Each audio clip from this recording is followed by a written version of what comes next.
வணக்கம். டிடிடிவியின் செய்திகள். முதலில் தலைப்புச் செய்திகள். முற்பணத்தை மீளப்பெறச் சென்ற தம்பதி மீது கொடூர தாக்குதல், கணவன் பலி. ரயில் கடவைகளின் பாதுகாப்பு உறுதிப்படுத்தப்படல் வேண்டும், அமைச்சருக்கு டக்ளஸ் தேவானந்த் அவர்கள் வலியுறுத்தல். உளவுத்துறை ரகசியங்களை அமெரிக்க ஜனாதிபதி டொனால்ட் ட்ரம்ப் வெளியிடவில்லை, அமெரிக்க ராஜாங்க செயலாளர். இனி விரிவான செய்திகள். கிளிநொச்சி கனகபுரம் பகுதியில் இடம்பெற்ற கத்திக்குத்து சம்பவத்தில் 5 பிள்ளைகளின் தந்தை பலியானதுடன் தாய் படுகாயமடைந்துள்ளார். நேற்று மதியம் 1 மணியளவில் கனகபுரம் பழைய சந்தைக்கருகில் இடம்பெற்ற சம்பவத்தின் போது கிளிநொச்சி உதயநகர் பகுதியைச் சேர்ந்த குடும்பஸ்தவரே பலியானதுடன் அவரது மனைவி படுகாயங்களுக்குள்ளாகி கிளிநொச்சி மாவட்ட வைத்தியசாலையில் சிகிச்சை பெற்று வருகின்றார். தாம் வாடகைக்கு நடத்திய வியாபார நிலையத்துக்கு வழங்கிய முற்பணத்தை மீள பெற்றுக் கொள்வதற்காக கணவன், மனைவி மற்றும் அவர்களது 6 வயது மகள் ஆகியோர் கடை உரிமையாளரிடம் சென்றபோது ஏற்பட்ட தர்க்கத்தின் போது கடை உரிமையாளரினால் கணவன், மனைவி ஆகிய இருவர் மீதும் கத்தியினால் அவர் குத்தியுள்ளார் என பொதுமக்கள் தெரிவித்துள்ளனர். குத்தியவர் என கூறப்படும் கடை உரிமையாளர் சந்தேகத்தின் பேரில் கைது செய்யப்பட்டிருப்பதோடு மேலதிக விசாரணைகளை கிளிநொச்சி போலீசார் மேற்கொண்டு வருகின்றமை குறிப்பிடத்தக்கது.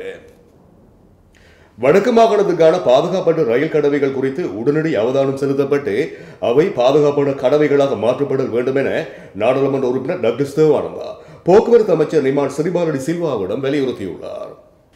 இந்த விடயம் தொடர்பில் மேலும் தெரிவித்துள்ள டக்ளஸ் தேவானந்தா, வடக்கு ரயில் கடவைகளில் ஏராளமான கடவைகள் இன்னமும் பாதுகாப்பற்ற நிலையிலேயே காணப்படுகின்றன. இது குறித்து நான் ஏற்கனவே பலமுறை போக்குவரத்து அமைச்சின் கவனத்துக்கு கொண்டு வந்துள்ள போதிலும் இதுவரையில் எவ்விதமான ஆக்கப்பூர்வமான நடவடிக்கைகளும் மேற்கொள்ளப்படவில்லை. இந்த நிலையில் கடந்த காலங்களில் பல விபத்துகள் ஏற்பட்டு பலர் கொல்லப்பட்டுள்ளனர். தற்போதும் கூட மேற்படி பாதுகாப்பற்ற ரயில் கடவைகளினால் அடிக்கடி விபத்துகள் ஏற்பட்டு தொடர்ந்தும் பலர் கொல்லப்பட்டு வருகின்றனர். இந்த நிலை தவிர்க்கப்பட வேண்டும். எனவே இவ்வாறான கடவைகளின் பாதுகாப்பினை உறுதி செய்வதற்கு போக்குவரத்து அமைச்சு உடனடி நடவடிக்கைகளை மேற்கொள்ள வேண்டும். குறிப்பாக வடக்கு மாகாணத்திற்கான ரயில் சேவையானது அதிக வருமானத்தை ஈட்டிக் கொடுக்கின்ற நிலையில் மேற்படி கடவைகளின் பாதுகாப்பினை உறுதிப்படுத்துவதற்கான நடவடிக்கைகளை மேற்கொள்வதில் புறக்கணிப்பு நிலை காணப்படக்கூடாது. மேலும் நாட்டின் பல பகுதிகளிலும் இத்தகைய பாதுகாப்பற்ற ரயில் கடவைகள் பல நீண்ட காலமாகவே அதே நிலையிலேயே இருந்து வருகின்றன. இவை தொடர்பிலும் போக்குவரத்து அமைச்சர்களாக இருந்துள்ள எவரும் உரிய அக்கறை செலுத்தியதாக இல்லை. மேலும் வடக்கு கிழக்கு உட்பட ரயில் கடவை காப்பாளர்களாக பணிபுரிந்து வருகின்ற பணியாளர்களது ஊதிய பிரச்சனை என்பது ஒரு பாரிய பிரச்சனையாக உருவெடுத்துள்ளது.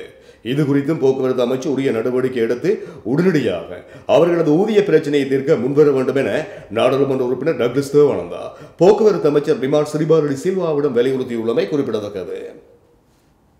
அமெரிக்க ஜனாதிபதி டொனால்ட் ட்ரம்ப் மற்றும் ரஷ்ய வெளியுறவு அமைச்சர் செர்கோய் லெவ்ரோவ் ஆகியோருக்கு இடையில் இடம்பெற்ற சந்திப்பின் போது சில ரகசிய தகவல்களை டொனால்ட் ட்ரம்ப் பகிர்ந்தார் என்பது முற்றிலும் தவறான கருத்து என அமெரிக்க ராஜாங்க செயலாளர் ரெக்ஸ் டில்லர்சன் தெரிவித்துள்ளார்.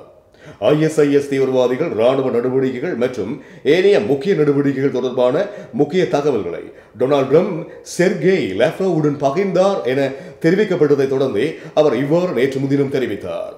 இது தொடர்பில் அறிக்கை வெளியிட்டுள்ள டில்லர்சன், செர்கேய் லெவ்ரோவுடனான சந்திப்பின் போது தீவிரவாத எதிர்ப்பு நடவடிக்கைகள் தொடர்பிலேயே பல்வேறுபட்ட விடயங்கள் கலந்துரையாடப்பட்டன. இருப்பினும் ராணுவ நடவடிக்கைகள், ஆதாரங்கள் மற்றும் முறைகள் போன்ற உளவுத்துறை ரகசியங்கள் தொடர்பில் டொனால்ட் ட்ரம்ப் எதுவித கருத்துக்களையும் பகிரவில்லை என குறிப்பிட்டுள்ளார். டொனால்ட் ட்ரம்ப் மற்றும் செர்கேய் லெவ்ரோவுக்கு இடையில் கடந்த வாரம் ஓவல் அலுவலகத்தில் பேச்சுவார்த்தை நடைபெற்றது. குறித்த பேச்சுவார்த்தையின் பின்னர் உளவுத்துறை ரகசியங்களை டொனால்ட் ட்ரம்ப் வெளியிட்டார் என செய்திகள் பெற ஆரம்பித்தமை குறிப்பிடத்தக்கது. இத்துடன் இந்த செய்தி அறிக்கை நிறைவு பெறுகிறது. மேலதிக செய்திகளை அறிந்து கொள்ள டிடிடிவியோடு இணைந்திருங்கள். வணக்கம்.